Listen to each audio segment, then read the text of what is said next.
Bonjour à tous, aujourd'hui on va parler d'un sujet très vaste. On va essayer d'être assez large pour expliquer les choses. On ne rentrera pas en détail exactement, mais de vous faire comprendre le pourquoi du comment.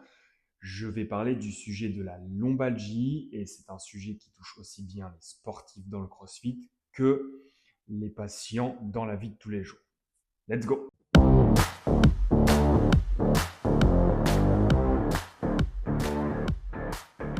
Donc la lombalgie, qu'est-ce que c'est? Officiellement, c'est une douleur qui se situe au niveau des lombaires. Donc c'est la partie basse de ce qu'on appelle le rachis. Vous avez les cervicales, le thorax ou les dorsales et les lombaires. C'est un empilement de plusieurs vertèbres avec au milieu un coussinet avec un noyau, ce qu'on appelle les disques intervertébraux, et cet empilement crée la zone lombaire. Elle est entourée de muscles, mais de base, les vertèbres lombaires sont des os. Quand on parle de lombalgie, on va parler d'une douleur qui se situe dans la région qui est au niveau des lombaires. La lombalgie est un fourre-tout, et ça n'a pas une connotation négative, c'est un terme qui a été utilisé pour expliquer qu'en fait, il y avait juste des douleurs dans cette zone-là, mais sans cibler exactement ce que c'était. Et donc, on en est arrivé à un point où beaucoup de pathologies peuvent être diagnostiquées comme une lombalgie. Un des cas les plus extrêmes qu'il pourrait y avoir, ce serait une fracture qui est passée inaperçue au niveau d'une vertèbre et donc qui crée des douleurs lombaires, et on catégoriserait ça en lombalgie. Ça pourrait être une hernie discale, même si le sujet serait à développer énormément, car les hernies discales ne provoquent pas forcément de douleur, et c'est le cas des hernies en règle générale, mais on reviendra dessus.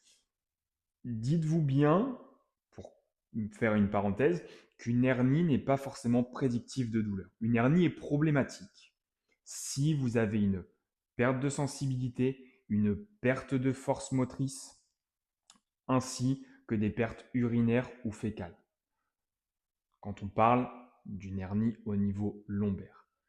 Outre ces cas-là, vous pourriez très bien aujourd'hui avoir une hernie et ne pas le savoir.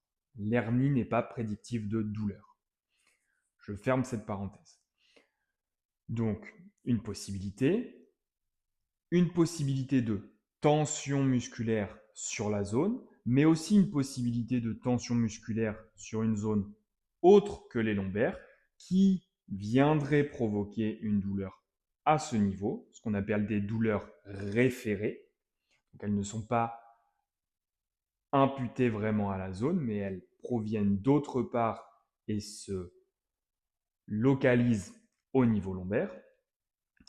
Et on pourrait très bien avoir aussi une instabilité du bassin ou un manque de mobilité au niveau des hanches qui viendrait provoquer des douleurs lombaires. Donc, le sujet de la lombalgie est très vaste et on va essayer d'être très concis comme je vous le dis.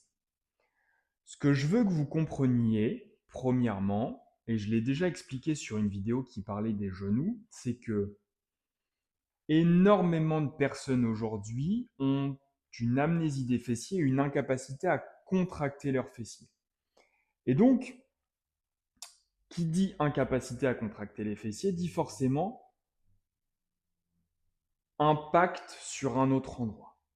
Et pourquoi les fessiers vont avoir une incidence, et comme je vous le disais, probablement un bassin et une hanche, c'est que un manque de mobilité au niveau des hanches va être compensé par un mouvement de bassin et donc une incidence sur les lombaires. Un manque de contraction des fessiers pourrait avoir une incidence sur les hanches et donc sur le bassin et in fine sur les lombaires. Voilà pourquoi il est important de parler des muscles fessiers. Les muscles fessiers, ce sont les muscles qui sont charnières au niveau de votre bassin et qui donc vont impacter directement vos lombaires. Aujourd'hui, on est très souvent assis, on est très souvent assis au bureau, dans le canapé, dans la voiture, etc. Et donc, on a perdu complètement cette capacité d'extension de hanche. Et pourquoi cette extension de hanche elle est importante? Parce qu'elle va permettre de compenser, entre guillemets, l'extension lombaire. Je fais notre petit aparté. Je n'ai jamais dit que les lombaires ne devaient pas bouger. Et ça, il faut que les gens le comprennent. Le dos doit bouger. C'est une articulation, entre guillemets, qui nécessite du mouvement, mais qui ne doit pas être hyper mobile. Qu'est-ce que j'entends par là? C'est-à-dire que votre corps, votre dos et en l'occurrence vos lombaires, doivent être en capacité de venir vous incliner, même si ce n'est pas la partie qui travaille le plus. Elle doit être en capacité de s'enrouler en avant et de venir chercher de l'extension et d'être aussi en capacité de tourner si vous avez besoin de regarder derrière vous. Votre dos doit bouger en globalité. Mais ce mouvement, ça ne veut pas dire qu'il doit être instable. On en arrive à des problèmes musculaires ou articulaires ou autres au niveau des lombaires quand la panoplie de muscles qui doivent faire leur boulot ne fonctionne plus correctement. Et pour vous donner un exemple et pour faire le parallèle avec les fessiers, je vais vous demander de venir juste vous allonger sur le ventre et d'essayer de vous redresser en essayant de ne pas contracter les fesses. Vous devriez sentir probablement que ça vous tire dans le dos. D'accord? Peut-être que vous manquez d'extension lombaire. Cela est fort possible. À force d'être voûté en avant et d'être avachi dans la voiture ou au bureau, on a perdu aussi cette capacité d'extension lombaire. Ce que je veux vous faire noter, c'est que vous allez peut-être sentir que ça tire dans le bas du dos quand vous faites ce mouvement. Ce que vous allez me faire ensuite, c'est de venir contracter les fessiers et de recommencer.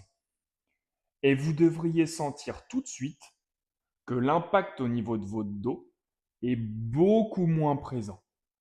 Restez dans la position, relâchez vos fessiers. Vous devriez sentir que l'extension lombaire est plus importante. Recontractez vos fessiers, moins de tension dans les lombaires. Qu'est-ce que cela veut dire? Et qu'est-ce que cela nous montre? C'est que, comme je vous le disais, le bassin et les fessiers ont une incidence directe sur votre zone lombaire. Et donc, à force de ne pas utiliser vos fessiers, ce sont vos muscles au niveau de cette zone qui vont venir surcompenser. Et donc, on en arrive à un point où 3/4 des gens ont des douleurs au niveau lombaire parce que leurs muscles font un travail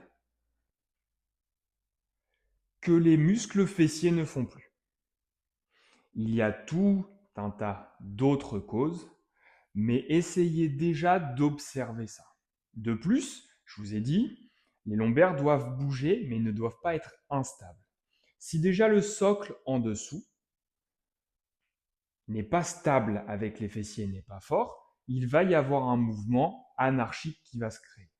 De plus, on a toute cette sangle abdomino-lombaire qui, elle aussi, est un élément qui vient soulager vos lombaires. Pourquoi? On a ces muscles agonistes, antagonistes, et on a toute la chaîne des muscles obliques que l'on a tendance à oublier, qui viennent faire un aubanage complet.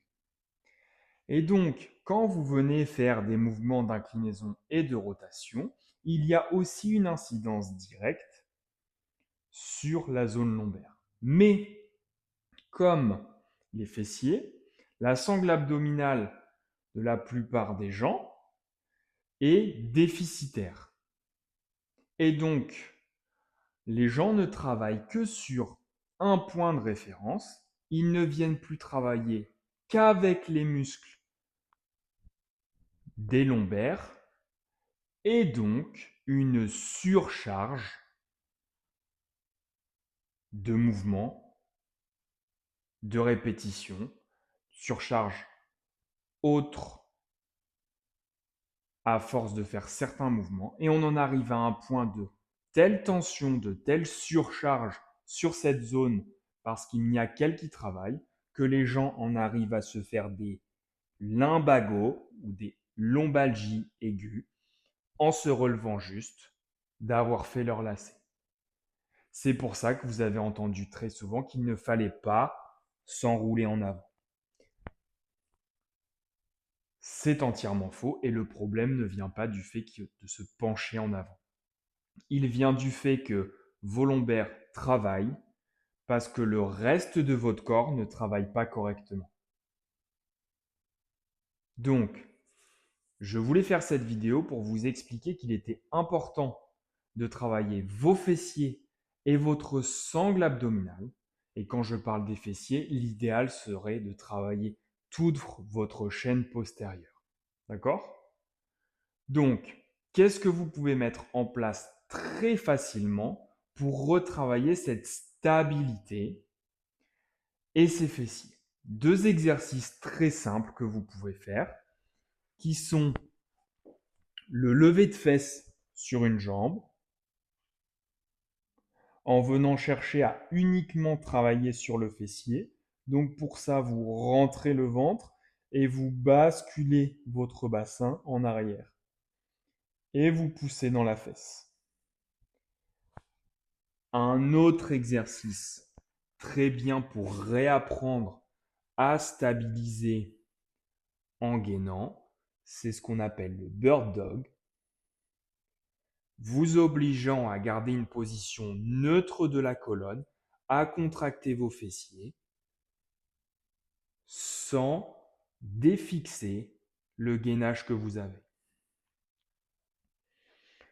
Il y a tout un tas d'autres exercices, il y a tout un autre tas de raisons qui pourraient expliquer des douleurs au niveau du dos, mais si vous partez déjà du principe que vos muscles lombaires sont hyper sollicités et donc hyper tendus, cela ne reste qu'une contracture musculaire